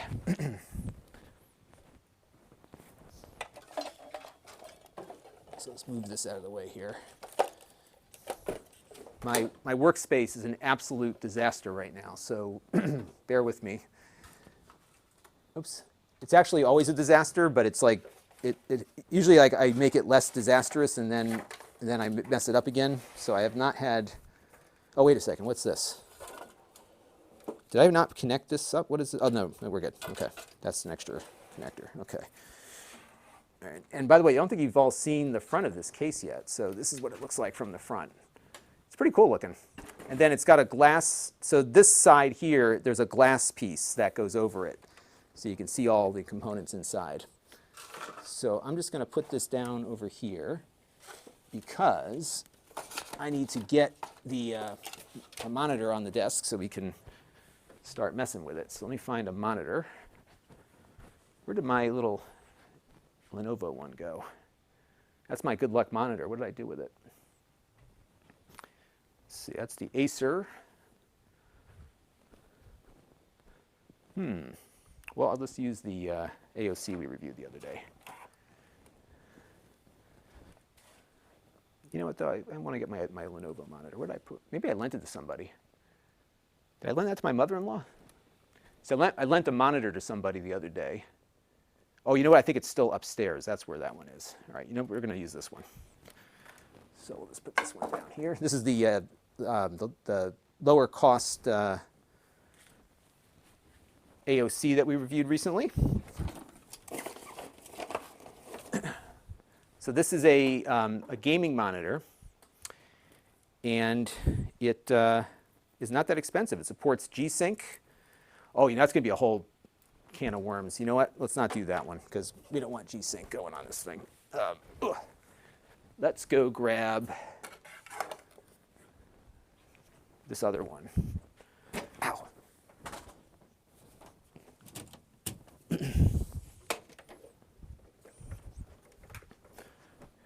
Because this one is not G-Sync.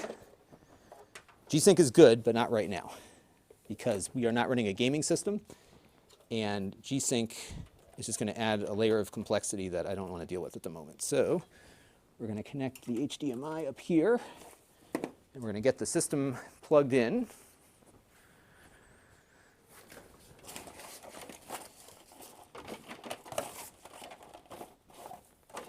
So what do we do with the system power cable?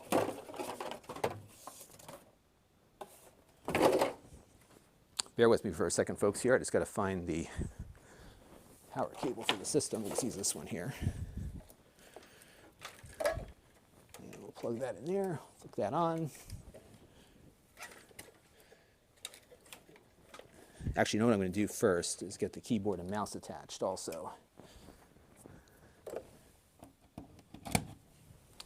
And there's one BIOS setting that I want to do when we first boot it up, because there was a memory setting that I did on my other motherboard that worked out really well. There's the power cord I was looking for. All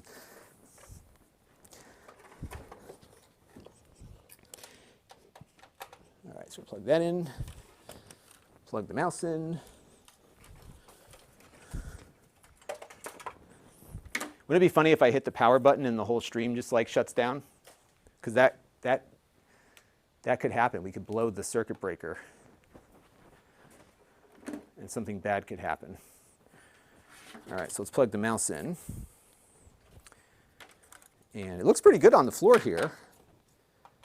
And I just want to check and make sure that I don't have any of those errant cables, those USB headers, touching anything metal on the board here. Yeah, I think we're okay. And I'm sure we'll forget about something when it goes to boot up. All right, so network. We need network. So let's plug the network in. We're good there. The other thing that I need is my drive with all the software and Windows on it. And I've got that ready to go here. And I put a bunch of drivers on here too. Now this is a stock plop. And this is a cool thing that's no longer made, but you can put an SSD in there. So I've got Windows ready to install. So this will install super quick, provided it does install and provided it boots. And that is always a level of uncertainty that you have to deal with. Okay, here we go, folks. I've attached power to the power supply. I have flicked on the power supply. I'm now going to push the power button, and it's coming on. And we're going to go into the BIOS as soon as it boots. It's very quiet, which is very encouraging. And I'm not sure I'm getting anything to the video card, so bear with me for a second here, folks. Let's see. No signal. Well, that's not a good sign. The computer is on. The fans are going. Let's see, HDMI, I got the right HDMI cable connected? I do, okay. So, usually we get a boot up on the first go here, but maybe I am missing something. The good news is the system is on. So So let me power it off real quick and see if, it's actually got like a physical switch here on the front. It's not, oh, maybe not. Okay.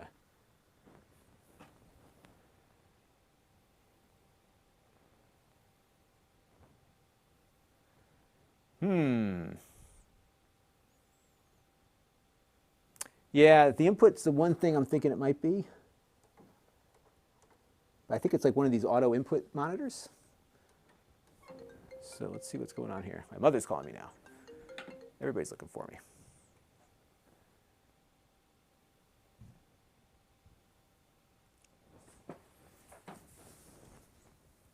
So let me try to figure out what's going on here.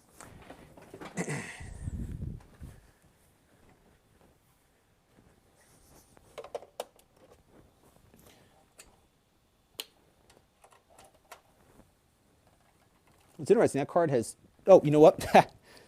Sorry, folks, I plugged the HDMI into the Decklink card and not to the monitor.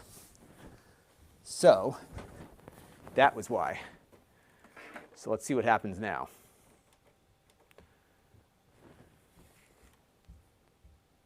I may just do another reset. I'll tell you, it's on, and it is so quiet. Like I hear the laptop fan over the fans that it's got, which is good. But it doesn't look encouraging when nothing is coming on the screen. So let me hit the power button here again.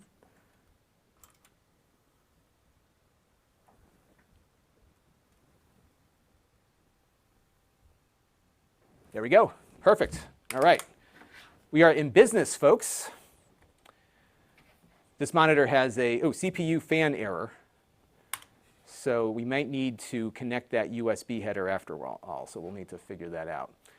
All right, so what I did before with this was I did the, let me check my notes here real quick.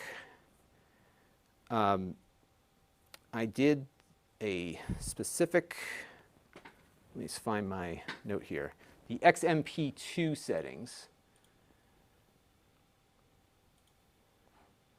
So I'm going to have to double check and make sure that that CPU fan, I may have plugged the fan into the wrong header, so that could be what's going on there. But yeah, this XMP2, exactly. Yeah, this monitor has a frame rate counter on there. Isn't that funny? Jake turned that on, I think. I'll have to figure out how to turn that off. So where is it under Extreme Tweaker for the memory? I can't remember. Yeah, XMP2, there we go. That's what I was using before. Okay, so now let's, I am concerned about the fan, so let me just reboot this thing real quick and then we'll be good. So we'll go back to main and let's go exit and save changes and reset. I just want to make sure that this thing comes back again. And then I just want to check and see if we can figure out what I got to do on that CPU fan. But I'm so pleased with how quiet it is. I just hope that, because like right now the fans are full blast, I can barely hear it. All right, let's see here.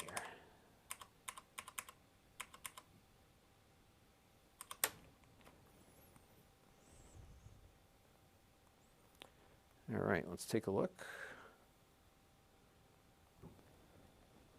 Yeah, CPU fan error. Okay. So I think there's a special header you're supposed to plug in for the CPU, so I think I'm going to look at that in a second. So